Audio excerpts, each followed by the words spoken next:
भैया हम भट्ट भोजपुरिया लोग तमाम भोजपुरिया भैया लोग के पैर छू के प्रणाम करते हैं। और आप सबसे बता दी कि आज बड़ी ही खुशी के बात बा कि हमार भाई, हमार मित्र और ये भोजपुरी के बहुत ही अच्छा राइटर भाई पुरुषोत्तम बिहारी जी के आज जन्मदिन है। तो हमारा तरफ से भाई के जन्मदिन के हार्दिक हार्दिक शुभकामनाएं और बहुत बहुत बधाई। बाबा बजरंग बली भाई के 1000 साल लंबी उम्र दी, स्वस्थ रखी, मस्त रखी, व्यस्त रखी और भाई के सारी मनोकामना पूर्ण करी। भाई दिन दुना रात चौगुना तरक्की करी, खूब आगे बढ़ी, खूब नाम कमाई। Happy birthday to you Purushottam Bihari भाई, लव यू भाई, जय माता दी। नमस्कार, मैं हूं अशोक कलवेला, भोजपुरी लोक गायक और राजदेवी FM रेडियो जॉकी। और आज जन्मदिन है भाई पुरुषोत्तम बिहारी का, जो भोजपुरी के बेहतरीन राइटर हैं, गीतकार हैं, एक अच्छे गीतकार हैं। कई गाने हमारे भी लिखे हैं और भी बहुत सारे गायकों का गाना लिखा है। एक अच्छे इंसान, अच्छे व्यक्ति। माँ सरस्वती आप पर कृपा बनाए रखे, आप अच्छा अच्छा गाना लिखते रहें, लोग गवाते रहें और आप जियो हजारों साल। Love you, happy birthday mister Purushottam Bihari. नमस्कार, प्रणाम, जय माता दी। तमाम भोजपुरिया समाज के हम भोजपुरी गायक विजय सिंह राठौर प्रणाम करतनी। बड़ा खुशी के बात बा कि आज हमार छोट भाई और जिगर के टुकड़ा गीतकार पुरुषोत्तम बिहारी के जन्मदिन बा। आप लोग से विनती बा कि दुआ करी कि भाई इतिहास रचे और लिखत रहे, एक से एक हिट गाना भाई तरक्की करत रहे। हैप्पी बर्थडे टू यू मेरे भाई, लव यू, तुम जियो हजारों साल। नमस्ते। आज बड़ी खुशी के दिन बा कि हमार भाई पुरुषोत्तम बिहारी के जन्मदिन बा।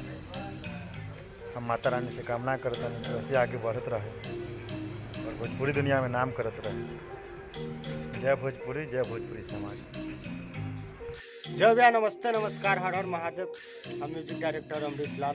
और एक बात बता देवल चाहते हैं कि हमारे भाई फेमस राइटर पुरुषोत्तम बिहारी का जन्मदिन बा। जय हो सब भाई, ऐसा ही एकदम दुलार प्यार बनौले रहिए। भाई पुरुषोत्तम बिहारी ऐसा ही नाम कमाते रही, एकदम भोजपुरी इंडस्ट्री में गर्दा उड़ा के। जय हो, हर हर महादेव। ओके। नमस्कार, प्रणाम। हम आप सबका भाई गायक संजय प्रेमी। बहुत खुशी की बात है कि 5 फरवरी को मेरे भाई पुरुषोत्तम बिहारी जी का, यानी मेरे गीतकार, मेरे भाई कहा जाए तो मेरे दोस्त, उनका जन्मदिन है। तो आप सब ढेर सारा बधाई दीजिए कि मेरा भाई जीवन में बहुत तरक्की करे, बहुत सारा नाम करे और आप सबके दिल में हमेशा जगह बनाए रखे। जय हो भोजपुरी समाज।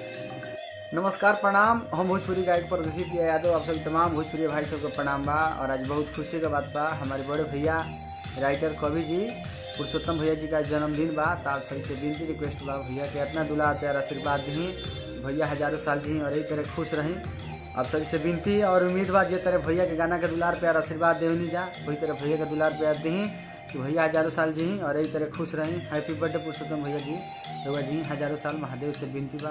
लव यू ऑल फ्रेंड्स, हर हर महादेव। नमस्कार, प्रणाम। हम आप सबके भोजपुरी लोकगीत बिरहा गायक बीसू सिंह अकेला भटनी देवरिया से।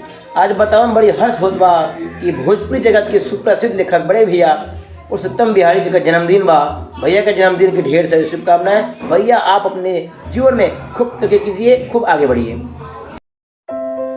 नमस्कार, प्रणाम। मैं हूँ भोजपुरी सिंगर अभिलाष कुमार और आज का दिन बहुत स्पेशल है कि भोजपुरी इंडस्ट्री के बहुत अच्छे राइटर पुरुषोत्तम बिहारी जी का जन्मदिन है। तो भाई को जन्मदिन की ढेर सारी शुभकामनाएं।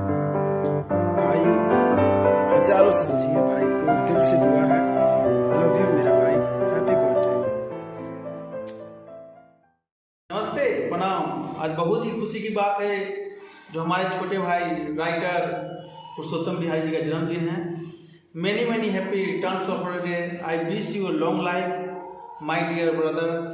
मैं आपके जन्मदिन पे मैं आपको बहुत बहुत बधाई देता हूँ और अपने जीवन बहुत सारा तरक्की करे, बहुत आगे बढ़े, यही मैं माता रानी से मैं कामना करता हूँ। मैं आपको जो भविष्य की कामना करता हूँ, आप जहाँ भी हैं, जैसे भी हैं, आप अच्छे रहें और हमेशा अपने जीवन में सफलता को प्राप्त करें और जीवन में हमेशा आगे बढ़ते रहे। भाई को मैं दिल से मैं यही कामना करता हूँ कि भाई हमेशा खुश रहे, आगे बढ़े। धन्यवाद मिस्टर पुरुषोत्तम बिहारी।